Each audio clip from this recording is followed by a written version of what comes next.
त्यस्तै झगडा गर्दा गर्दै सिक्किम विलय भयो। फुट्ने बाहेक अर्को यिनीहरूको म विकल्प देख्दिनँ। फुट्ने मात्रै होइन, यिनीहरूलाई त्यो देशबाटै लगाइट्नुपर्छ। सबभन्दा भारतको कोही ठुलो एजेन्ट मान्छे छ भने पुष्पकमल दाहाल। यो देश चाँडोभन्दा चाँडो कि फिजी र सिक्किमतिर आउँदैछ। जबसम्म दफा 4 को 1 को क मा काला पानी र लिपुले घाल्नुहुन्न। हामी अन्तर्राष्ट्रिय न्यायालयमा जाँदा त्यहाँका न्यायाधीशले के भन्छन् भने यो भूमि तपाईँको कुन हो? संविधान जारी हुँदाको क्षेत्र हो कि संविधान जारी भएपछि प्राप्तको क्षेत्र? त्यसपछि नेपालका नेताले र वकिलले भन्नुपर्छ यो त संविधान जारी भएपछि प्राप्त हुने क्षेत्र। झन् गुमायौँ हामी झन् हृदयपूर्वक गुमायौँ। यिनीहरू जोडिँदैनन्, अब जोडिँदैनन्। जोड्ने सम्भावना एकदम जोडियो भने चाहिँ ठुलो हामीहरूले के हो भने यो देशले अर्को बलि दिनुपर्छ। कसरी? जसलाई जोडाइदिने हो त्यसले फिस लिन्छ। मदन भण्डारीको हत्यारा पत्ता लाग्यो। जुन देशमा आफ्ना लोग्नेको हत्यारा पत्ता लगाउने महामहिम राष्ट्रपति सक्नुहुन्न, बाँकी जनताको न्याय हुन्छ। जबसम्म नेपाली जनता उठ्दैनन्, अब जाग्ने बेला भयो, जाग्नुहोस्। अब त्यही लेन्डुप दोर्जेको सपना साकार गर्न प्रचण्ड आए। मदन भण्डारीजी नमरेको भए विद्या भण्डारीजी हाउसवाइफ भएर भात पकाउँदै हुनुहुन्थ्यो होला। खड्गा ओलीले प्रचण्डको हकमा के भने यो 17,000 मान्छेको हत्यारा, यी दुईटा शक्ति कसले मिलाइदियो? कसले मिलाइदियो? भारतले मिलाइदियो। जसले बारामुदे गरो। यी व्यवस्था, यी नेताको जन्मदाता भनेको भारत। केपी ओलीको पनि? केपी ओलीको पनि। नेपालमा सद्भावनाको राजेन्द्र महतो भन्दा भारतको नजिक र नेपालको अहित गर्ने मान्छे कोही हो भने पुष्पकमल दाहाल हो। कसरी? यो नेपालको हकमा भारतको लेन्डुप दोर्जे हो, सिक्किमको लेन्डुप दोर्जे हो। प्रधानमन्त्रीले के भने मलाई भारतले राजीनामा माग्यो भने हो, त्यही भन्दै उनले के भने भारतले होइन मैले मागेको भनेको। एउटा एजेन्ट पनि कहिले एकातिरबाट हेरो एउटा देशको देखिन्छ, एकातर्फ हेरो एउटा देशको देखिन्छ। त्यो भूमिका चाहिँ अहिले पुष्पकमल दाहालले खेलिरहेको। नेपालमा किता काट गणतन्त्र कि राजतन्त्र किता काट्नुपर्छ। त नेपालमा अफगानिस्तान बनाउने खोलतिर आउँदैछ। अहिले जित अमेरिकाको हुन्छ कि जित के हो भने चिनको हुन्छ। नेपाल इतिहासको सबभन्दा कठिन घडीमा उभिया छ। यस्तो सङ्कट कहिल्यै आएको थिएन। अब अहिले भारतसँग उनीहरूको केही कुरो मिलेन। यी नोकर र मालिकको झगडा हो। ती सत्ता र भ्रष्टाचारको झगडा बाहेक केही पनि होइनन्। यी जम्मै भारतका एजेन्ट। गणतन्त्र होइन, यो त राजतन्त्रको महाराजतन्त्र भयो। भनेर खड्गा ओलीलाई सुविधा के छ भने उहाँ जीवनको उत्तरार्धमा हुनुहुन्छ। हार्दिक स्वागत छ। नमस्कार। अब धेरै भूमिकामा बाँध्नतिर लागेन। नेपाल के साँच्चीकै गम्भीर राजनीतिक दुर्घटनाको मोडमा पुगेकै हो? यहाँ के हेर्नुहुन्छ भने 7 सालदेखि 15 साल हाम्रा राजनीतिज्ञ अथवा जनताका छोरा नेताले राम्रोसँग शासन गर्न सकेनन्। 15 सालबाट 17 साल, 15 सालमा नेपाली काङ्ग्रेसको 2/3 चान्चुन थियो। देशलाई विखण्डन गर्ने, तपाईँको यो चाहिँ विदेशी ऋणभूमि बनाउने, देशलाई तपाईँको समाप्त पार्ने, व्याप्त भ्रष्टाचार गर्ने, जनतालाई दुःख दिने कारणले 17 सालको घटना आयो। 17 सालबाट 46 सालसम्म पञ्चायत चलो। त्यतिखेर देशको अहित पनि बढी भएको देखिएन, भ्रष्टाचार पनि भएको देखिएन। अब नेपाली जनतालाई हाम्रा नेताले ठुल्ठुला सपना बाँडे। पञ्चायतभन्दा राम्रो हुन्छ, भ्रष्टाचार नियन्त्रण हुन्छ, यो त स्विजरल्यान्ड बनाउँछौँ हामी, बेरोजगारी समस्या समाधान हुन्छ भनेपछि जनताले राम्रो हुन्छ भने पञ्चायतै किन चाहियो भनेर राम्राका लागि परिवर्तन गरिदिए। 47 सालबाट 58 सालसम्मको बिचमा अहिले जे घटनाहरू घटिरहेका छन् त्यस्तै किसिमका कुराहरू भए। राष्ट्रियतामा चाहिँ बारम्बार रूपमा चाहिँ के भने असर गर्ने निर्णयहरू गर्ने, भ्रष्टाचार गर्ने, पञ्चायतले चाहिँ तपाईँको आर्जन गरेका मित्र राष्ट्रहरूले दिएको 40वटा चार्जनभन्दा बढी उद्योग बेचेर खाने भनेपछि जनता आजित भए। अनि फेरि माओवादी जङ्गलमा तिनीहरूको विकल्पमा गयो। अब हिजो संसदवादीले जसरी नारा दिएका थिए त्यस्तै भन्दा कडा नारा माओवादीले दियो। 40 मुद्दे माग राखौ, असमान सन्धि सम्झौता खारिज, भ्रष्टाचार नियन्त्रण, शिक्षा, स्वास्थ्य, रोजगार, बेरोजगारलाई तपाईँको काम भनेपछि जनताले पत्याए। राम्रोका लागि त जसले पनि पत्याउँछ। उनीहरू आइसकेपछि ठ्याक्कै तपाईँको यो 47 सालबाट 58-59 सालसम्म जे गतिविधि भयो, अहिले काङ्ग्रेस र एमाले भन्दा माओवादीले बडो भ्रष्टाचार गर्यो, ठ्याक्कै आफूले राखेका 40 बुँदे माग त बिर्सियो। अब तपाईँको निर्वाचनको घोषणापत्रमा के लेखिएको छ केही पनि भएन। यी 3टा कालखण्डहरू हेर्दा नेताहरू देश र जनताप्रति जिम्मेवार भएनन्, आफूप्रति मात्रै जिम्मेवार भए, भ्रष्टाचार मात्रै गर्ने भए, देशको राष्ट्रियता कमजोर बनाए, जनतालाई का कुनै पनि समस्या समाधान भएन भन्ने कुरो के हो भने प्रमाणित भयो। र हिजो 15 सालमा संसदीय व्यवस्था असफल हुनका हामी विद्यार्थी हुँदा जे कारण पढ्थ्यौँ ठ्याक्क त्यो कारण अहिले आउँदैछ। अहिले पनि ठ्याक्कै अरू लेख्नु पर्दैन त्यही कारण। र अहिले तपाईँको यो यिनीहरूको जुन सत्ता सङ्घर्षमा सैद्धान्तिक कुरो हो त, खड्ग ओलीजीले भ्रष्टाचार नियन्त्रण गरेनन्, म भए भ्रष्टाचार नियन्त्रण गर्छु भन्ने सैद्धान्तिक कुरो छैन। खड्ग ओलीजीले राष्ट्रियताको सम्वर्धन गरेनन्, यो काम गलत गरे त्यो पनि छैन। कुरो के मात्रै छ भन्दाखेरि खड्ग ओलीजीले 2.5 वर्ष खाए, अब खाने जिम्मा मेरो पेट खाली भइसक्यो। अब मेरा वरिपरि बस्ने चाटुकारहरूको चाहिँ तपाईँको रोजगार समाप्त भइसक्यो। त्यो भएको कारणले अब तिमी छोड म खान्छु। यही कारण गम्भीर मोडमा पुग्या हो। मात्र यति हो कारण। यो कस्तो भयो भने नेपालको राजनीति, तपाईँ एउटा भात चाहिँ तपाईँको खुवाउने होटेल छ नि, कस्तो भयो भने एउटा भोको मान्छे गएर त्यहाँ भात खान बस्छ, अनि त्यो टन्न अगाउँछ, अनि त्यो अगाइसकेपछि त्यो टेबल छोडेर जान्छ, अनि अर्को भोको आउँछ रिले। अहिले ठ्याक्कै चाहिँ तपाईँको यो पुष्पकमल दाहाल र यो ग्रुपको छ नि, हामीहरूले पनि खान पाउनु पर्यो, तिमीले मात्रै खाएर हुन्छ, राष्ट्रपति त म पनि हुनु पर्यो भन्ने झलनाथ छ। माधव नेपालको प्रधानमन्त्री म पनि हुनु पर्यो त पालै पालो। खड्ग के अरे चाहिँ पुष्पकमल दाहालको के हो, अब तिम्रो पालो पुग्यो, अब त टेबल छोडिदेऊ, अब म खानु छ। खाने बाहेक केही पनि झगडा होइन। तर नि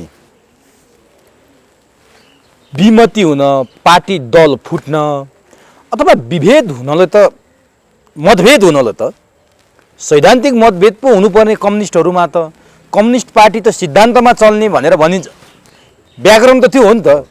तर यति बेला साँच्चीकै पुष्पकमल दाहालको ग्रुप र केपी ओलीको ग्रुपको बिचमा सैद्धान्तिक मतभेद भएको भए जनतालाई पाच्य पनि हुन्थ्यो होला त्यो, किनभने सिद्धान्तै मिलेन फुटे भन्ने हुन्थ्यो। यसरी चाहिँ नि भद्दा मजाक गरेर मिल्छ र भनेको जनतालाई एउटा तपाईँले भन्नुभयो नि, एउटाले अगायो फेरि अर्को आउन खोज्यो, एउटाले छोड्दैन अर्को जान खोज्छ, अनि यो नेपाली जनतामाथि राष्ट्रमाथिको भद्दा मजाक भएन र बालकृष्णजी? त्यो त तपाईँको 100% भद्दा मजाक भयो। अब यसले के देखिन्छ भने यी नेता यी पार्टीबाट अब यो देश सञ्चालन हुँदैन, नेपाली जनताका समस्या समाधान हुँदैन। ठ्याक्कै यस्तै फोटोकपी तपाईँको हिजो सिक्किममा थियो, यस्तै झगडा गर्दा गर्दै सिक्किम विलय भयो, अनि झगडा मिल्यो यिनीहरूको, त्यसपछि कहिल्यै झगडा गरेनन्। यहाँ पनि ठ्याक्कै के हो त भन्दाखेरि र अर्को एउटा के राख्नुहोस् भने अब कम्युनिस्ट तपाईँको सिद्धान्तमा लड्छन् भन्नुभयो नि, लड्नुपर्ने जति सिद्धान्तविहीन अवसरवादी र लुटेरा शक्ति अरू कुनै पनि होइन। उदाहरणका लागि पञ्चायतभरि यिनीहरूले जनपक्षीय उम्मेदवार बनाएर पञ्चायतमा प्रवेश गरे, जनपक्षीय उम्मेदवार भनेर राष्ट्रिय पञ्चायतमा सामेल भए। पञ्चायत सिद्धिएपछि यिनी काङ्ग्रेससँग मिले।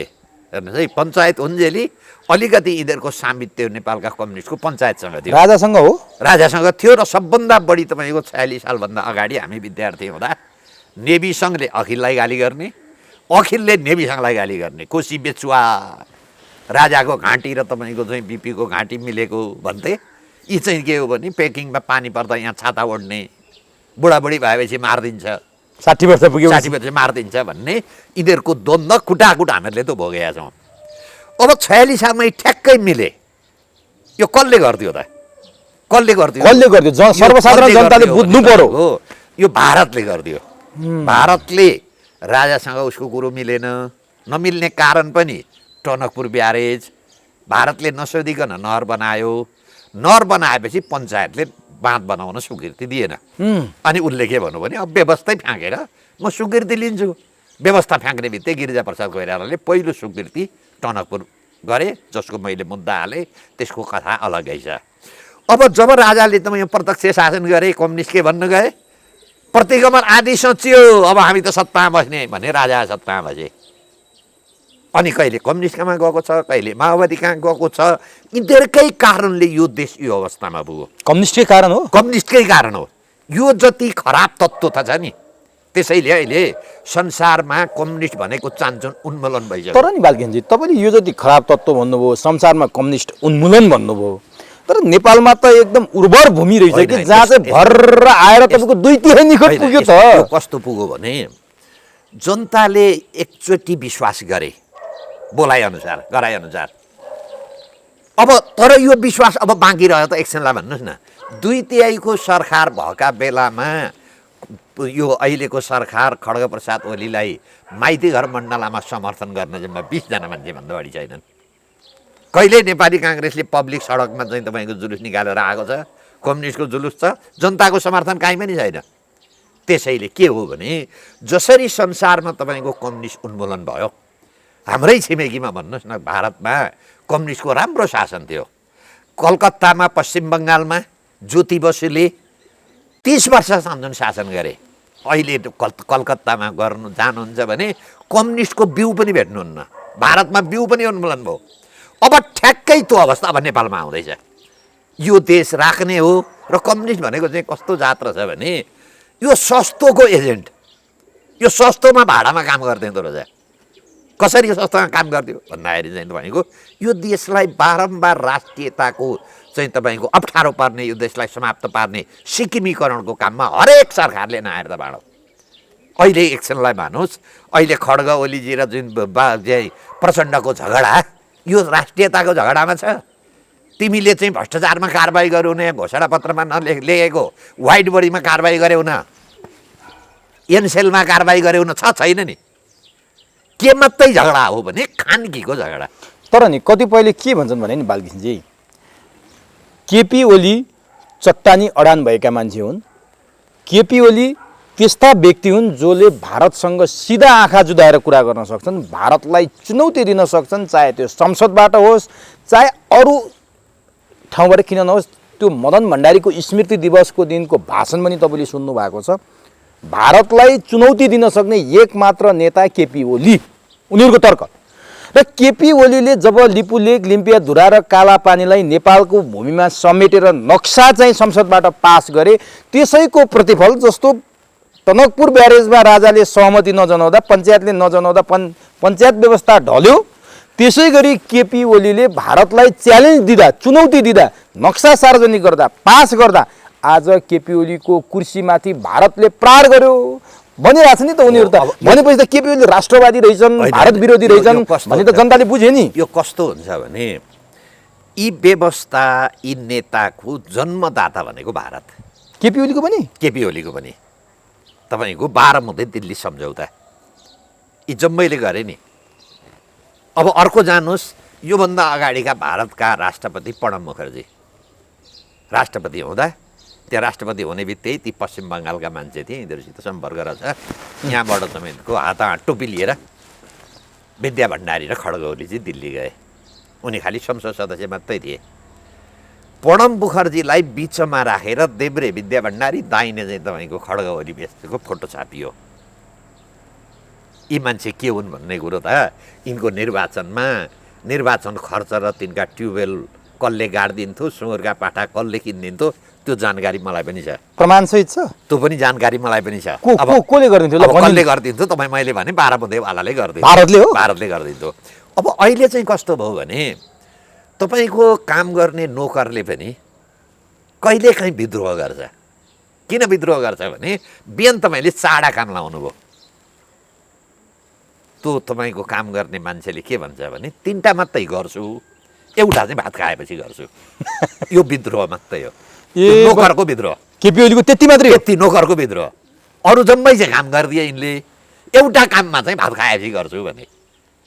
अब उसले चाहिँ के भन्यो भने म मालिक, मैले यहाँ ल्याएर कुर्सीमा राखिदिएँ यिनीहरूलाई, यी कहाँ थिए त सडक छाप, मैले नभनेको भनेको नमान्ने, ल बिदा गरिदिन्छु। र यथार्थ तपाईँ के मान्नुहोस् भने जसले खसी पाल्छ माया गरेर घरमा, अलिकति घाँस पनि दिन्छ, अलिकति मकैका गेडा भए पनि ल्याएर खुवाउँछ, दैनिक रूपमा हेरचाह गर्छ। जब दसैँ आएपछि त्यो खसी त्यसैले काट्छ, अनि के भन्छ भने कस्तो मिठो मासु रहेछ भनेर चिउरा र मासु साथ बसाएर खान्छ।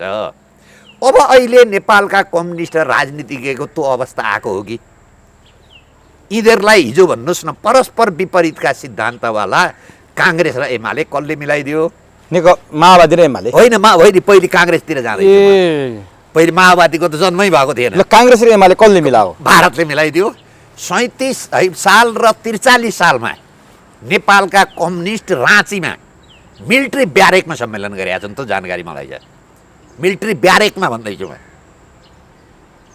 पुष्पकमल भारतको मिलिट्री ब्यारेक भारतको राँचीको ब्यारेकमा सम्मेलन गरेका छन् नेपालका कम्युनिस्टले। त्यसमा पुष्पकमल दाहाल पनि गएका छन्, बाबुराम भट्टराई पनि गएका छन्, खड्ग प्रसाद ओली पनि गएका छन्, माधव नेपाल पनि गएका छन्, सिन्धुनाथ प्याकुरेल पनि गएका छन्, बुद्धिजीवी कम्युनिस्ट र कम्युनिस्ट पार्टीका मान्छे जम्मै गए। के थियो मिलिट्रीले त्यहाँ गर्नुपर्ने? 46 सालको आन्दोलनको तयारी 46 सालको आन्दोलनको तयारीका लागि त्यहाँ चाहिँ एउटा कार्यक्रम हुँदै थियो। भनेपछि आफूलाई अनुकूल परेर परिवर्तन गर्दा भारत साथी भयो, आफ्नो प्रतिकूल काम गर्यो भने दुश्मन भयो। दुश्मन ठ्याक्कै यही हो। किनभने यिनीहरूले त वचनबद्धता गरे आछ 50वटा कुरा। हिजो साथी हुँदा हिजो यिनीहरूको के हो भने एजेन्ट हुँदा त यिनीहरूको लिखित कुरा छन् केही। त्यसै भारतले पनि भनेको छैन गरिदिन्छु भनेको कुरा नगरिदिएपछि मान्छेले रिसाउँदैन। अब यिनीहरूले के गरे भने भारतसँग पनि बिट्रे गरे। अब पुष्पकमल दाहालको त कुरै छोड्दिनुहोस् यो त भारतले नै सिर्जना गरेको पार्टी हो र अहिले नेपालमा सद्भावनाको राजेन्द्र महतो भन्दा भारतको नजिक र नेपालको अहित गर्ने मान्छे कोही हो भने पुष्पकमल दाहाल हो। यो नेपालको हकमा भारतको लेन्डुप दोर्जे हो, सिक्किमको लेन्डुप दोर्जे हो। यिनका जम्मै नाता गोता ज्वाइँ चेला सम्धि जम्मै भारतमा छन्। भारतले 10 वर्ष पालो, भारतले बन्दुक बोकायो, भारतले आन्दोलन गरिदियो अनि भारतले ल्याएर सत्तामा राखिदियो। अहिले के भन्छन् भन्दाखेरि मागेको चाहिँ अहिले चाहिँ तपाईँको प्रधानमन्त्रीले के भने मलाई भारतले राजीनामा माग्यो भने हो। त्यही भन्दै उनले के भने भारतले होइन मैले मागेको भनेको। नेपालको प्रतिनिधित्व अहिले भारतका सञ्चार माध्यममा पुष्पकमल दाहाल प्रधानमन्त्री हुँदैछ, खड्ग ओली चाहिँ तपाईँको के हो भने जाँदैछ भने। र अर्को के कस्तो छ भने यो वाल्मिकी छ नि रत्नाकर डाकु थियो। योभन्दा अगाडि खड्ग ओलीका काम कारबाही रत्नाकर डाकुका काम कारबाही थिए। अब चाहिँ उनी वाल्मिकी हुन खोजे हुन् कि तर यतिको कारणले उनका चाहिँ तपाईँको माधव नेपाल र तपाईँको चाहिँ यो उसको प्रचण्डको हकमा मात्रै यिनले विश्वमन गरेर वाल्मिकी हुन सक्दैनन्। के गर्नुपर्छ? उनले वाल्मिकी हुनलाई 4-5 वटा काम गर्नु। भन्नुस् के हो? पुष्पकमल दाहालले गरेको भ्रष्टाचारको विषयमा अनुसन्धान गरेर मुद्दा चलाउनुपर्छ। क्यान्टनमेन्टको कुरो पुष्पकमल दाहाल र पुष्पकमल दाहालका वरिपरिका व्यापारीको अपकोत सम्पत्तिको छानबिन हुनुपर्छ। त्यो काम गरे। माधव नेपालको सम्पत्तिको जति राजनीतिक उनले मैले नयाँ कुरो भनेको छैन।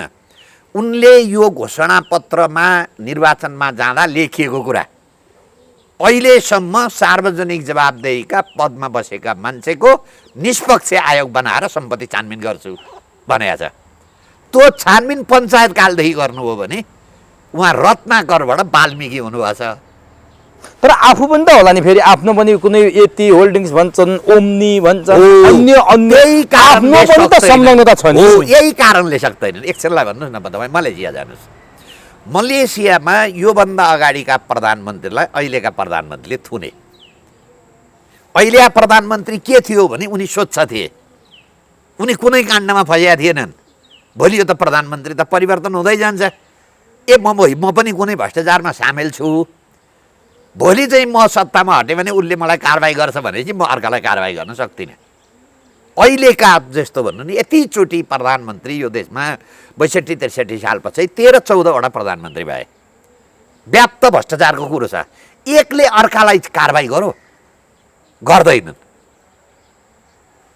उसलाई भन्नुहोस् न यत्रो 40 वटा उद्योग बेचे काङ्ग्रेसले, कम्युनिस्टले भन्छ त्यसबाट कम्युनिस्टले पनि कमिसन खाएको छ।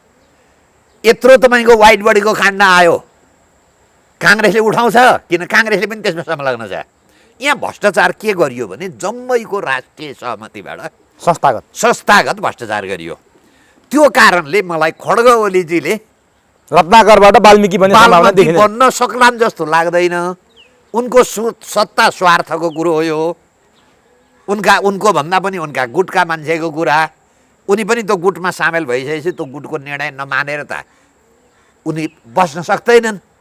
त्यसैले यदि यिनी चाहिँ तपाईँको वाल्मीकि हुने हुन् भने यिनले केही निर्णय गर्नुपर्छ। एउटा निर्णय 40वटा उद्योग बेचिया छ नि।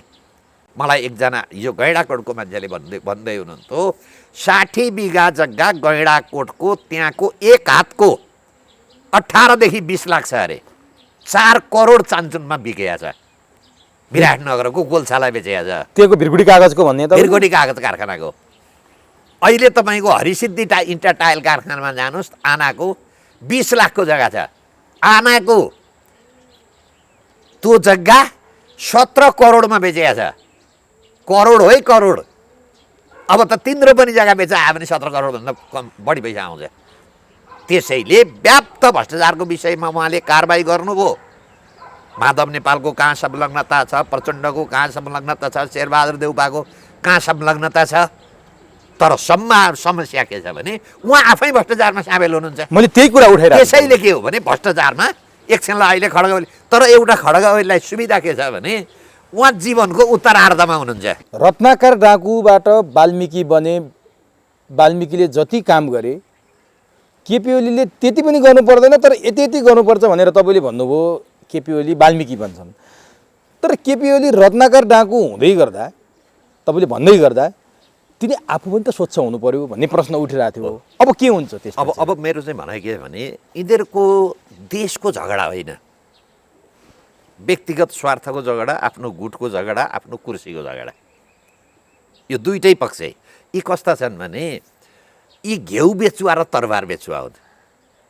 त्यो घिउवाला पनि सक्कली होइन, तरबारवाला पनि सक्कली होइन। यसले चाहिँ एउटा निष्कर्षमा के पुर्याउने भयो भने यो 12 बुँदे दिल्ली सम्झौताको संरचनाबाट आएको व्यवस्था, ती नेता अब असफलतातिर गए। अब नेपाली जनताले अर्को विकल्प खोज्नुपर्छ। अहिलेको सङ्केत यही हो। सङ्केत दलहरूको झगडा सङ्केत त यही हो नि। यिनीहरू सत्तामा बसेका खड्गप्रसाद ओली, माधव नेपाल लगायतका मान्छे सत्तामा, हाम्रो शेरबहादुर देउपा सत्तामा बसेको 40 सालदेखि अहिले 31 वर्ष भयो। के गरे त यिनीहरूले 31 वर्ष? घर बनाए, यिनीहरूले राष्ट्र लुटे, उद्योग बेचे, जनतालाई दुःख दिए। हिजो 6000 थिए वैदेशिक रोजगारमा जाने मान्छे, अहिले 80 लाख पुर्याए। अझ म त के भन्दैछु भने तर यिनीहरू के भन्छन् भने नि, जस्तो एउटा विरासतको आधारमा, वंशजको आधारमा, एउटा परिवारमा जन्मेकै आधारमा यो मुलुकको अधिपति हुने व्यवस्थालाई ढालेर जनताको छोरो र छोरीलाई निर्वाचित गरेर त्यो सम्माननीय, त्यो गरिमामय पदमा राख्ने व्यवस्था गऱ्यौँ। अब जुनसुकै जनताको छोरो पनि यो देशको राष्ट्र प्रमुख हुन सक्छ। विरासतको आधारमा, एउटा परिवारमा जन्मेकै आधारमा राष्ट्र प्रमुख हुने दिन त हामीले ढाल्यौँ नि। कम्तीमा यत्रो व्यवस्था ल्यायौँ भने अब त्यसले के भयो त फाइदा? नेपाली जनतालाई राजा ज्ञानेन्द्र सत्तामा बस्नु, विद्यादेवी भण्डारी बस्नुमा के फाइदा भयो? जनताको छोरी भयो के त? हुन त पाइन् नि त्यो ठाउँमा जान त पाइन्छ। तर देश के भयो त? हिजो ल्यान्डो दोर्जे भन्नु न, सिक्किममा जनताकै छोरो थियो नि, अधिकार त जनताकै छोरालाई दिएको हो नि। के भयो त? यो देश यिनीहरूकै हातबाट कथम कदाति सिक्किम भयो। कुरो त त्यही हो। तर किन भारतले यिनीहरूलाई लगेर पालेर चाहिँ यहाँ पुर्यायो? जसरी ल्यान्डो दोर्जेलाई पालेको थियो। सिक्किमको घटनाक्रम हेर्दै जानुहोस् तपाईँ र नेपालको घटनाक्रम मिल्दै जान्छ। राम्रो भयो त ल। विद्या भण्डारी राष्ट्रपति भएपछि नेपाली महिलालाई के भयो? नेपालको कानुनको शासन के भयो? नेपालमा विकास कति भयो? के भयो त? भयो देखाइदिनु न त ल। खड्ग ओली भएपछि ल के भयो? म मान्छु। खड्ग ओली भएपछि 40वटा उद्योग बेच्ने, अहिलेसम्मका अकुत कमाउने, यो देशमा भ्रष्टाचारमा छानबिन गर्ने हो भने 10,000 मान्छे थुनामा जान्छ। त्यसमा खड्ग ओली पनि पर्छन्, विद्या भण्डारी पनि पर्छन्। उनको त फाइल राज्यलक्ष्मी गोल्छाको हो। तपाईँको चाहिँ संसद सदस्य किन्दा 7 करोड रुपियाँ मैले किनेको। यसलाई यति यसलाई यति यसलाई यति भनेर कान्तिपुरको हेडलाइनरमा तिनले इन्टरभ्यू दिएकी छन्। राज्यलक्ष्मीले राज्यलक्ष्मी गोल्छाले तिनले अख्तियारमा बयान गरेकी छन्। अनि खोइ त कारबाही खोइ त कारबाही। मैले पनि ठ्याक्कै यही प्रश्न गरेँ। अब के गर्नुपर्छ भने नेपाली जनताले यो व्यवस्थाको पनि परिवर्तन गर्नुपर्छ, यी नेताको पनि परिवर्तन गर्नुपर्छ। अब जनताको सरकार, नागरिक सरकार चाहिन्छ। तर एउटा कुरा नि, तपाईँले अघि त्यो लेन्डुप भनिरहँदा जति बेला 52 सालमा जनयुद्ध सुरु भयो नि, त्यति बेला यी जनयुद्ध गर्नेहरूले गिरिजालाई लेन्डुप बन्ने भयो, सिक्किम बनाउने भयो, मुख्यमन्त्री बन्ने भयो नेपाल बेचेर भारतको भनेर आरोप लगाएका मेरो मानसपटलमा आउँछ क्या अहिले पनि। भनेपछि उनीहरूले लेन्डुप आरोप लगाउनेहरू आज त्यही ठाउँमा लेन्डुपको आरोप भोगिरहेछन्। होइन, यो किन भइरहेछ यो अचम्म लाग्छ क्या मलाई। त्यही लेन्डुपसँग मिले। हेर्नुहोस् है, गिरिजा प्रसाद कोइरालाले मको सपना म साकार गर्छु, त्यही लेन्डुप दोर्जेको सपना साकार गर्न प्रचण्ड आए। त्यो पुरा भएन गिरिजाको कालामा। त्यही कामका लागि हिजो भन्नु न 50-51 सालमा माओवादीले काङ्ग्रेसलाई, एमालेलाई कति गाली गर्थ्यो, काट्यो मारो। तिनै शक्ति किन एक भए? कसले मिलाइदियो? तर राजनीतिमा त होइन, राजनीतिमा मित्र भन्ने त होइन। राजनीतिमा देशका लागि हो भने ठिक छ, यो त विदेशका लागि पनि। महाकाली सन्धि गुमो, महाकाली नदी गुमो, नेपालका टोटल जनश्रोत गुमे। 62-63 सालमा संविधान सभाका नाममा 45 लाखलाई हामीहरूले नागरिकता दिउँ। एउटा फाइदा मलाई देखाइदिनु। अहिले मदन भण्डारीजी नमरेको भए विद्या भण्डारीजी हाउसवाइफ भएर भात पकाउँदै हुनुहुन्थ्यो होला। उहाँ राष्ट्रपति भएर के भयो नेपाललाई? राजा ज्ञानेन्द्रले 17,000 मान्छे प्रचण्डले मार्दा हामीले नेता मान्यौँ, उनले 17,000मा छोडिदिए सत्ता। नेपाली जनतालाई सुख हुन्छ, शान्ति हुन्छ, विकास हुन्छ भने मेरो जरुरी छैन, सत्ता छोडिदिए। अब नि हिजो के अरे तपाईँको राजा ज्ञानेन्द्रले र राजा वीरेन्द्रले यो देशलाई भुटान बनाउन सक्थे नि? केही बाधा थियो भुटान बनाउन? मेरा हातबाट देशको राष्ट्रियता तलमाथि हुँदैन, बरु म सत्ता छोडिदिन्छु। राजा वीरेन्द्र मर्न तयार भए, तर यो देशलाई अरू देश अन्तर्गत सुम्पेनन्। यो काम यिनीहरूले गरे कि गरेनन्? अब नेपाली जनताले यो चाहिँ मूल्याङ्कन गर्नु पर्यो। ल ठिक छ। अब नि अहिलेको झगडा छ नि, सत्तारूढ नेकपाभित्र प्रवेश गरौँ। केपी ओलीले मदन भण्डारीको स्मृति दिवसको अवसरमा जुन कुरा बोले, उनले 10 गतेदेखि सुरु भएको स्थायी कमिटी बैठकमा सुरुमा गए, त्यसपछि आलोचना खेप्ने डरले त्यसपछि बैठकमा जानै छोडे। तर त्यहाँबाट उनले जुन सङ्केत गरे नि, त्यो सङ्केतको अर्थ के थियो? साँच्चीकै उनी पार्टी फुटाएर यिनीहरूलाई चाहिने अझै एग्रेसिभ आक्रोश भरेर पार्टी फुटाउनै चाहन्थे। त्यो दल दर्ता भएको कुरा समेत आइसक्यो। पूर्व नेकपा एमाले बिउताए, केपी ओली निकटका मान्छेले बिउताए।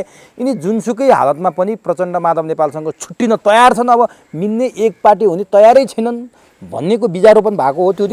त्यो होइन, त्यो मात्रै होइन। यो के भन्नुहोस् भने, जुन एमाले र माओवादी मिले नि, यो अप्राकृतिक गठबन्धन थियो। अरू कसैले दुईटा कम्युनिस्ट मिल्नु कसरी अप्राकृतिक तपाईँको उसले प्रचण्डले उसको चाहिँ तपाईँको खड्गवलीको विषयमा अभिव्यक्ति गरेको तपाईँ सामाजिक सञ्जालमा देख्नुहुन्छ। यो भारतको अर्को एजेन्ट हो, सूर्यबहादुर थापा हो। अब कम्युनिस्ट भनेको सिद्धि हो, एमाले भनेको काङ्ग्रेसमा भए हुन्छ भने। प्रचण्ड के अरे खड्गवलीले प्रचण्डको हकमा के भने, यो 17,000 मान्छेको हत्यारा जिउँदै बसमा बम पड्कायो, योभन्दा ठुलो आतङ्ककारी अर्को छैन भनेकै हो। ती दुईटा शक्ति कसले मिलाइदियो? भारतले मिलाइदियो, जसले बाह्रमुदे गरो। अब त्यो शक्तिका लागि यिनीहरूको औचित्य समाप्त भयो। अब खसी ठुलो भइसक्यो। अब खसी काट्ने बेला भयो। त्यसैले म भन्छु, जसले पालन पोषण गर्छ सम्भार त्यसैले गर्छ। अब यिनीहरूको सम्भारका दिन आए, नेपाली जनताले पनि सम्भार गर्छन्। अब यहाँ यिनीहरूको मात्रै सम्भार हुन्छ कि व्यवस्थाकै सम्भार हुन्छ? व्यवस्था त चल्दैन नि। यो त झिक्दे गाँड भने थप्दे गाँड भयो। यो पनि व्यवस्था हो। यो लुटतन्त्र, गणतन्त्र होइन। लुटतन्त्र के को गणतन्त्र? के भयो त गणतन्त्रमा? तपाईँलाई के भयो, मलाई के भयो, बेरोजगारलाई के भयो, 80 लाख भन्ने विदेशीलाई के यसरी भयो, हामी न्याय के भयो। उनीहरूसँग कुरा गर्दा यसरी तपाईँ क्यामेराको अगाडि बोल्न पाउनु नै गणतन्त्रको कारण हिजो पनि बोलेको थियो, 47 सालको संविधान बोलेको थिएन, कहाँ बोल्न रोकिएको थियो। तर अहिले बोलेर भयो के तलाई, व्याप्त भ्रष्टाचार छ। कति बोल्यौँ तपाईँले, हामीहरूले भ्रष्टाचारलाई कारबाही भयो। मैले मात्रै नागरिकताको 1 दर्जन मुद्दा हालेँ।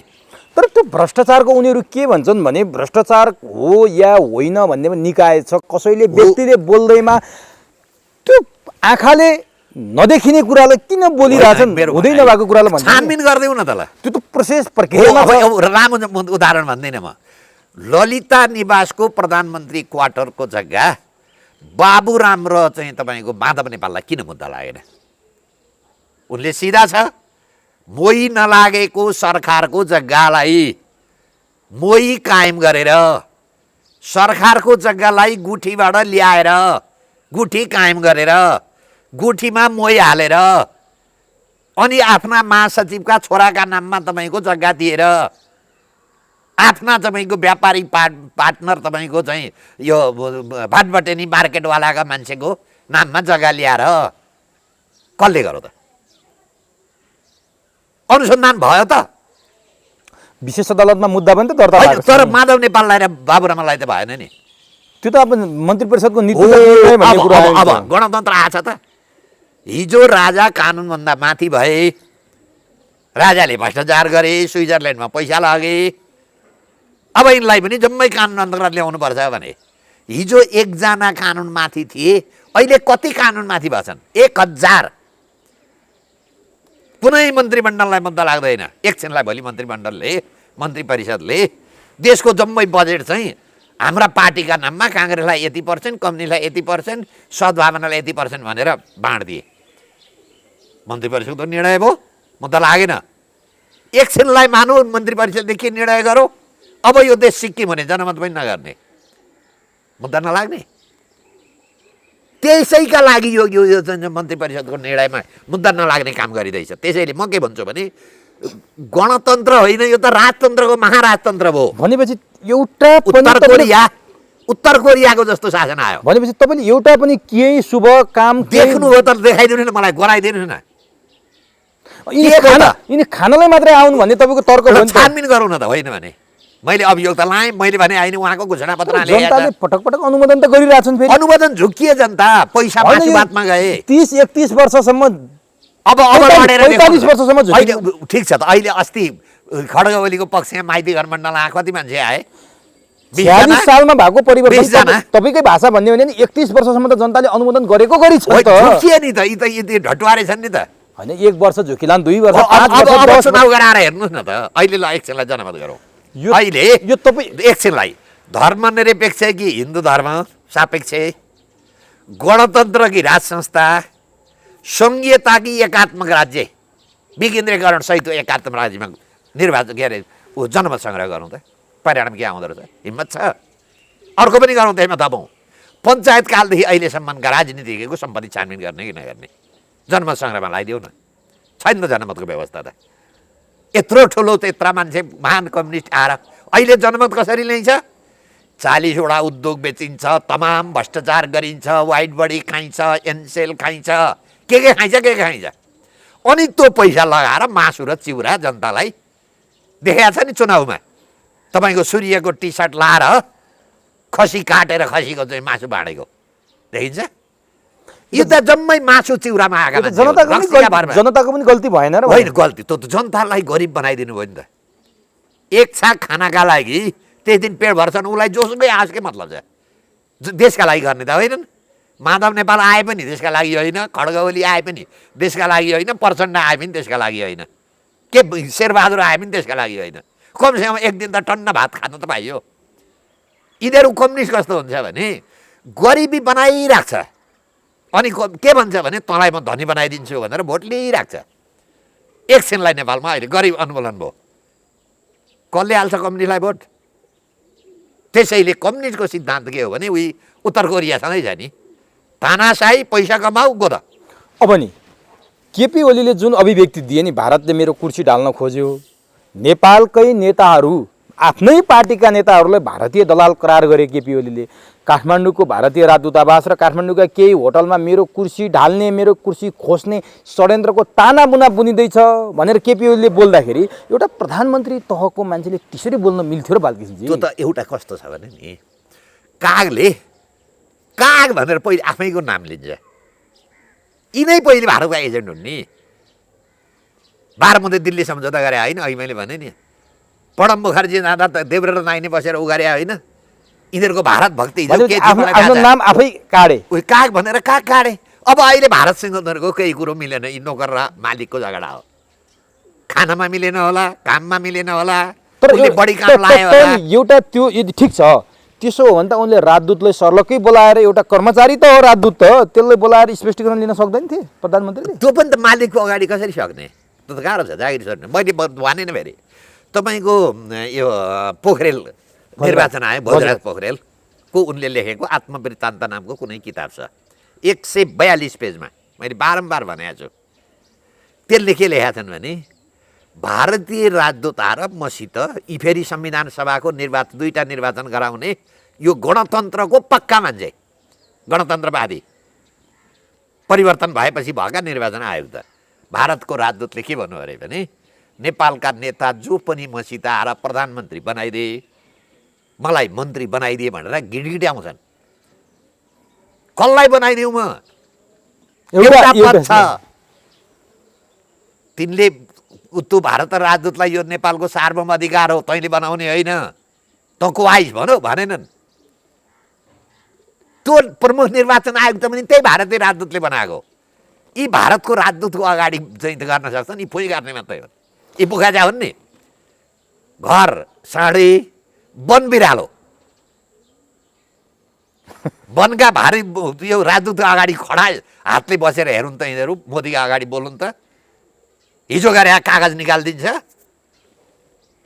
त्यसैले यो के हो भने खालि सत्ता र भ्रष्टाचारको झगडा बाहेक केही पनि होइनन्। यी जम्मै भारतका एजेन्ट। तर नि प्रधानमन्त्रीले त्यति बोलिसकेपछि प्रचण्डको जवाब त सुन्नुभयो होला? सुने। अध्यक्ष प्रधानमन्त्रीज्यू, यो भारतले होइन मैले मागे हो। ऊ नै भारतको एजेन्ट हो त सबभन्दा ठुलो।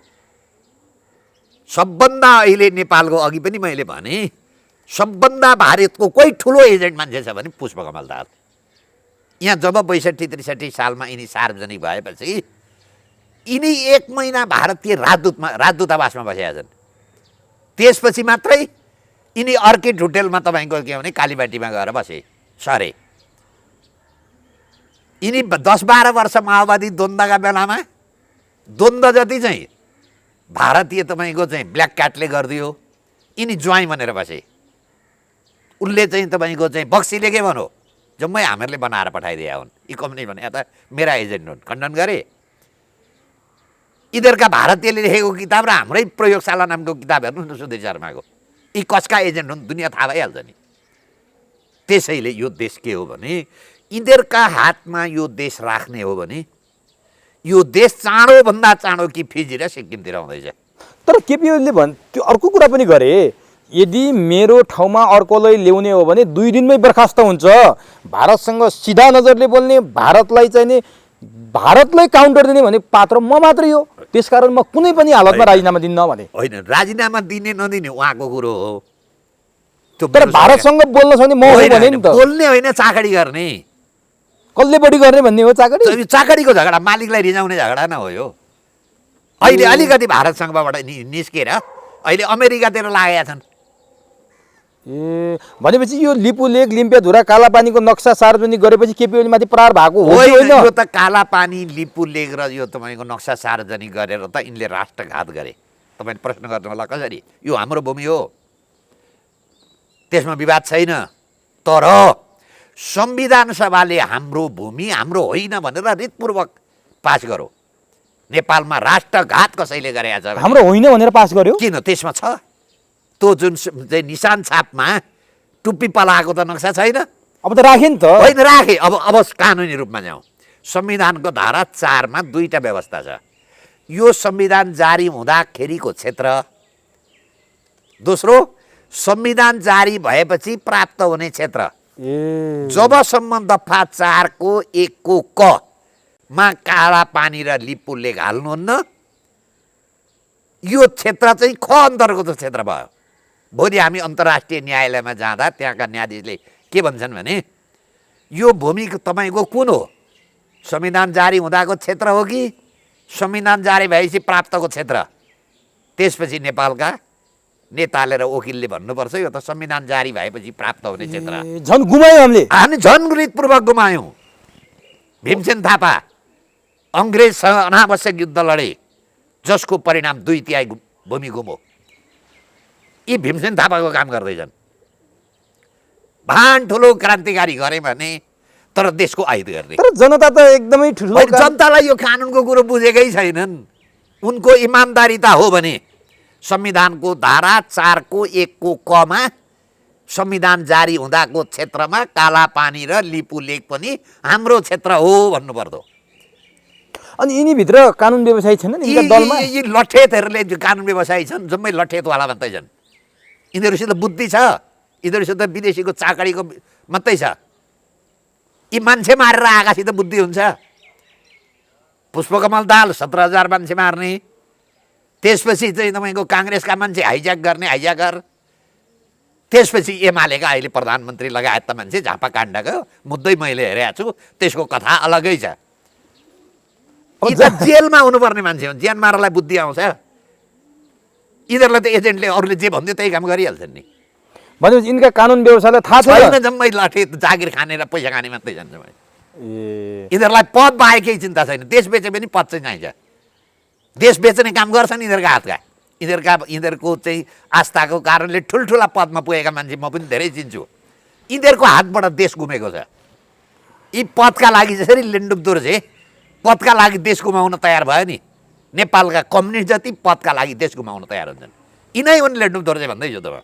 त्यसैले नेपाली जनतालाई म के अनुरोध गर्छु भने यो 12 बुँदे दिल्ली सम्झौताबाट सुरु भएका संरचना, यसबाट सुरु भएका नेता, यसबाट सुरु भएका चाहिँ तपाईँको व्यवस्था तिनटै परिवर्तन गरेन भने हाम्रो हालत कि सिक्किमको कि फिजीको। अहिले पनि नागरिकता माडिरहेका छन् गलत चङ्गाइदेहरू। अहिले पनि नागरिकताको तपाईँको चाहिँ आइरहेको छ। तपाईँको चाहिँ सिन्दुर सँगसँगै नागरिकता दिने, यसरी देश धानिन्छ। अब नि यिनीहरूको झगडा उत्कर्षमा पुगेको त तपाईँले देखिराख्नु भएको छ। अब के यिनी साँच्चीकै फुटको नजिक पुगेका हुन्, अथवा तपाईँले जसले जुटाइदियो भन्नुभएको थियो उसले फुटाइदिन खोजे हो कि यिनीहरू त प्रधानमन्त्री अध्यक्ष केपी शर्मा ओलीले त आफ्नै सहकर्मीहरूलाई, मन्त्रीहरूलाई अगाडि राखेर यी हुल्डवाज प्रचण्ड माधव नेपालहरूले हुल्डवाजको संज्ञा दिँदै यी हुल्डवाजहरूले स्थायी कमिटीबाट मेरो राजीनामा माग्दैमा म दिँदैन, प्रधानमन्त्री पनि छोड्दैन, अध्यक्ष पनि छोड्दैन, अब तिमी मन्त्रीहरूले पनि आफ्नो किता प्रष्ट गर, मसँग बस्ने कि उनीहरूसँग बस्ने भनेर बालुवाटारमा भनिसकेपछि यसको सङ्केत के हुन्छ? यो के हो भने हिजो एउटा ग्रुप बसेर एउटा डाकाको ग्रुप थियो, त्यसले डाका गरिराखेको थियो। अब त्यो डाका गरेको पैसा बाँडचुँडमा यिनीहरूको कुरो मिलेन। अब डाका ग्रुप फेरियो, फुटो। अनि एकले अर्कालाई, दुइटैले डाका देख्छ एकले अर्कालाई। हुल्डवाज भने त खतरा शब्द होइन, हुल्डवाज त कम शब्द भयो। यी त ज्यान मारा हुन् नि। 17,000 मान्छे मारा हो नि। 17,000 मारेकै हो। 5,000 त मैले मारेँ, मैले जिम्मा लिन्छु भनेर पुष्पकमलले भनेकै छ। 15-14 वर्ष जेल तपाईँको खड्गवली मान्छे मारेका काण्डमा बसेकै हुन्। ज्यान मारालाई तपाईँको हुल्लडबाज भन्नु तपाईँ त ठुलो सम्मान भइगयो नि। पिउनलाई तपाईँको सचिव भने जस्तै हो। तर एउटाले अर्कोले भन्यो नि त यहाँ त। ठिक छ, त्यो त दुइटै अघि मैले भने काग भनिहालेँ नि। पहिले कागले आफ्नै नाम लिन्छ, काग लियो। यी दुइटै अघि मैले भने नि घिउ बेच्छ र तरबार बेच्छ हुन्। अब नि दुइटै सक्कली होइनन्। यसको सङ्केत के हो? यिनीहरू फुटको नजिक पुग्याउन अथवा जोडिने कुनै सम्भावना देख्नु अब यो देखिन, किनभने यिनीहरू आफूबाट चलेका छैनन्।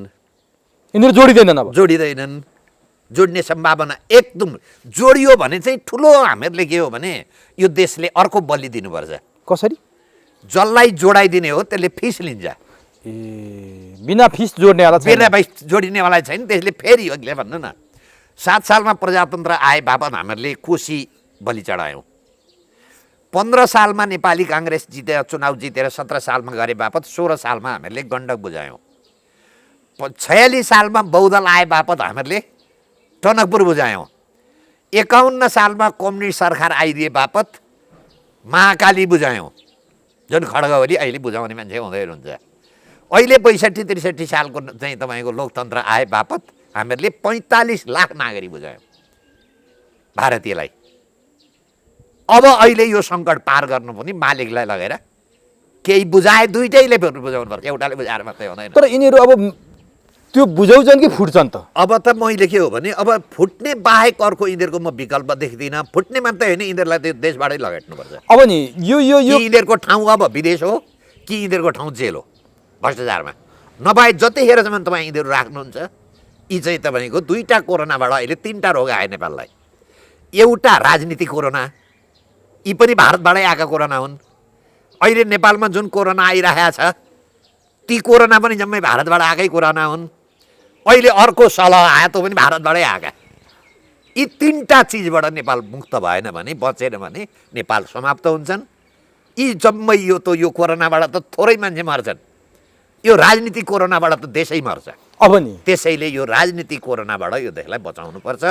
यो बचाउने हैसियत अब नेपाली जनतासँग मात्रै छ। नेपाली जनता अब सडकमा आएर यो देशको रक्षाको लागि जबसम्म आउँदैनन् यो देश रक्षा हुँदैन। तर नि यिनीहरूले त राष्ट्रपति जस्तो गरिमामय पदलाई पनि विवादमा ल्याए। कहिले केपी ओलीले भेटेको छ, कहिले प्रचण्डले, ठिक छ प्रधानमन्त्रीले भेटे ठिक छ, तर पार्टीको आफ्नो व्यथितिलाई मिलाइदियो भनेर राष्ट्रपति कहाँ गएर जिउ हजुरी गर्न उपयुक्त हो र? एउटा सुन्नुहोस्, तपाईँ एकदम सम्मानित पद भन्नुभयो। कोरियामा 3टा राष्ट्रपति थुनामा छन्, त्यहाँ पनि सम्मानितै थियो होला नि। अनुसन्धान गर्न दिनुहोस् त। हामीहरूले भनेको भने नेपालका लागि नेपालीले भनेको भने नागरिक आयोग बनाउँ त। यी कति सम्मानित रहेछन्, हिसाब किताब हुन्छ। जम्मै हिसाब किताब आइहाल्छ नि। आफैले भनेर सम्मानित हुने होइन, काम बमोजिमको सम्मानित हुनु पऱ्यो। सम्मानित काम गर्नुभयो। महिला राष्ट्रपति भएका बेलामा के निर्मला पन्तको हत्यारा पत्ता लाग्यो? निर्मला पन्तको हत्यारा तपाईँको क्याबिनेटभित्र छ भनेर संसदमा प्रश्न उठ्यो, अनुसन्धान भयो, गणतन्त्र आछ? गणतन्त्र आएन नि। के भयो त देखाउनुहोस् त। तर यी पार्टीको झगडा मिलाउने हो त राष्ट्रपतिले? अब उहाँ पार्टीबाटै गएको मान्छे हो त, कुन ठुलो कुरो हो? उहाँको पार्टी छोडेर भएको हो? भगवानबाट आएको त होइन नि। पार्टी छोडेर भएको हो नि त। उहाँ पनि 12 मुदै गरेरै आउनुभएको। प्रणब मुखर्जीलाई तपाईँको बिचमा राखेर फोटो खिचेरै आउनुभएको हो। मदन भण्डारीको हत्यारा पत्ता लाग्यो। जुन देशमा आफ्ना लोग्नेको हत्यारा पत्ता लगाउने महामहिम राष्ट्रपति सक्नुहुन्न, बाँकी जनताको न्याय हुन्छ। उनले यो देशलाई मुक्त गर्थिन्, कल्पना गर्न सकिन्छ? उहाँको इमिडिएट अन्याय परेको मदन भण्डारीको परेको छ। उहाँका अनन्य मित्र प्रधानमन्त्री हुनुहुन्छ। मदन भण्डारीका धर्मपत्री महामहिम राष्ट्रपति हुनुहुन्छ। मदन भण्डारीलाई न्याय दिन नसक्नेले तपाईँ हामीलाई न्याय दिन्छ? तपाईँ हामीबाट चाहिँ यिनबाट देश सुरक्षित हुन्छ, हुँदैन? त्यसैले यो हत्या हिंसाको कुरो मात्रै नेपालमा भयो। अब हत्या हिंसा बन्द गर्नुपर्छ। अब जबसम्म नेपाली जनता उठ्दैनन्, अब जाग्ने बेला भयो, जाग्नु छ। अब नि केपी शर्मा ओलीका अगाडि कि पार्टी फुटाउने कि मिल्ने, यो 2टा भन्दा विकल्प छैन। तपाईँले मिल्ने सम्भावना कतिको देख्नुहुन्छ? विदेशका एजेन्ट हुन्, यसका पछाडि बोका छन्। हामी मुद्दा मामिला गर्दा हामीलाई धेरै अनुभव छ। त्यो झगडिया आफैले निर्णय गर्न सक्छ भने मिलिहाल्छ। त्यसको पछाडि अर्को कोही बोका छ भने त्यो मिल्दैन। आएर यहाँ कुरो गरौँ अनि बेलुका त बोकालाई सोध्न जान्छ, हजुर मिल्यो कि नमिल्यो भनेपछि त्यसले म छँदैछु नि, कहाँ मिल्नु, जिताइहाल्छु नि म भन्छ, मिल्दैन। अहिले चाहिँ के हो भने चीन र अमेरिका दुइटैको पछाडि बोका लागेका छन्। त्यसैले अमेरिका कसको पछाडि लागेको छ? अमेरिका त अहिले खड्गवलीको पछाडि लागेको छ नि। चीन कसको पछाडि गर्ने? चीन त अहिले यिनीहरूलाई निकाल्नमा र तपाईँको एमसिसी पास गर्न नदिनेमा लागेको छ। अब अहिले फेरि कस्तो हुँदो रहेछ भने एउटा एजेन्ट पनि कहिले एकातिरबाट हेऱ्यो एउटा देशको देखिन्छ, एकातर्फ हेऱ्यो एउटा देशको देखिन्छ। त्यो भूमिका चाहिँ अहिले पुष्पकमल दाहालले खेलिरहेको छ। दुईतिरै छन्, दुईतिरै एजेन्ट छन्। यी कसका एजेन्ट हुन्? अहिलेको चाहिँ यिनको पहिली भूमिका त यी भारतका एजेन्ट भनेर आए। अहिले भूमिका यिनको के हो पछि खुल्दै जान्छ। तर प्रधानमन्त्रीले हिजो किता काट गर भनेर मन्त्रीहरूले भनिसकेपछि त्यो स्वाभाविक हो। अब त्यति मात्रै होइन, अब नेपालमा किता काट गणतन्त्र कि राजतन्त्र किता काट हुनुपर्छ। यी लुटारा गणतन्त्र जति अब विदा गर्नुपर्छ। अब नेपाललाई राख्नका लागि बेलायतमा विदा भएका हटाएका राजहरूले आए नि, म त्यहाँ अलिकति अब आउँछु। अफगानिस्तानमा अब यो शान्ति गर्न सकिन्छ कि भनेर राजा ल्याउँदा पनि अब म सक्दिनँ भने हिँडेँ। अब यो देश अफगानिस्तान बनाउने कि यो घटनाले अफगानिस्तान हुन पनि सक्छ। त्यसैले म नेपाली जनतालाई राजतन्त्र आउनुपर्छ, तर अधिकारवाला होइन है। त्यो तपाईँले धेरै पटक भन्नुभएको छ। अब मैले यहाँ अन्तिममा जान्न खोजेँ, जस्तो केपी ओलीका अगाडिका विकल्प के छन्? कानुनी रूपमा उनले संसद विघटन गर्न सक्छन् कि सक्दैनन्? कानुनले के भन्छ? संसद विघटन गर्छन्, सङ्कटकाल लाउँछन् भन्ने पनि आरोप लागिरहेछ कि केपी ओलीमाथि। अब किनभने यिनी धेरै पर गइसके, आफ्नो आफ्नो किताब प्रष्ट गरेर भनेर मन्त्रीलाई भनिसकेपछि, हुल्डवाज भनिसकेपछि म कुनै पनि निर्णय ल्याउन सक्छु, राष्ट्रपतिमाथि महाअभियोग लाउने षड्यन्त्र गरेँ, मलाई षड्यन्त्र गरेँ, हामी दुईजनालाई यसरी षड्यन्त्र गर्छन् भने म कुनै खतरा अप्रिय निर्णय गर्न सक्छु भन्नुको पछाडि के छन् केपी ओली? अब के हुन्छ भने नेपालमा राजनीतिका लागि भण्डारखाल पर्व पनि भए, त्यस्तो हुन पनि सक्छ यहाँ।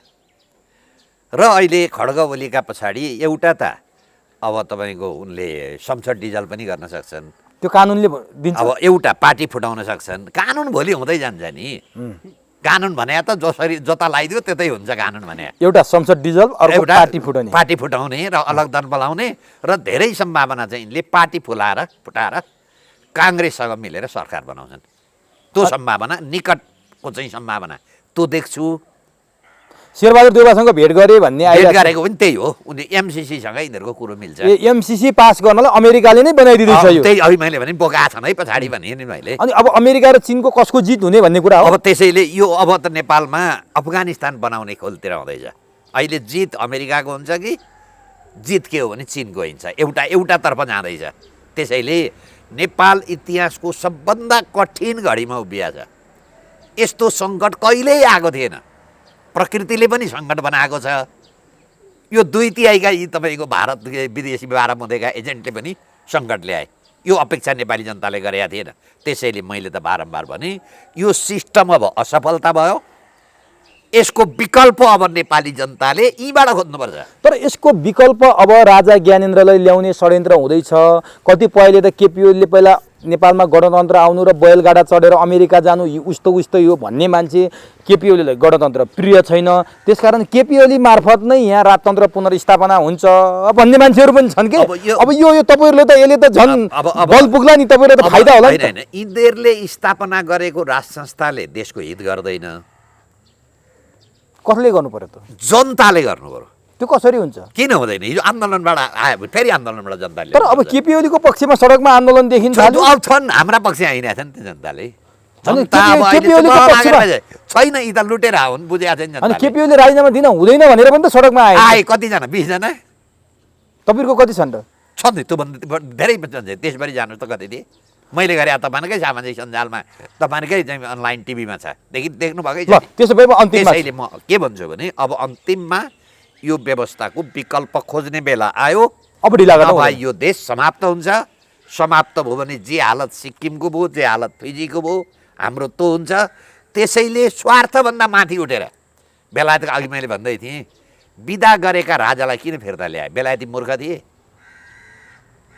जापान राजा भएको विकास भएको छैन, अरू देश विकास भएका छैनन्। त्यसैले म के भन्छु भने तर यसको एउटा शर्त के हो भने अब दुईटा एक्सट्रिमबाट अहिले नेपाल बचाउनुपर्छ। एउटा एक्सट्रिम गणतन्त्र, यो खालको लुटतन्त्र, एउटा एक्सट्रिम पञ्चायत जस्तो कमल थापाले चलाउने राजतन्त्र। त्यो चाहिएन।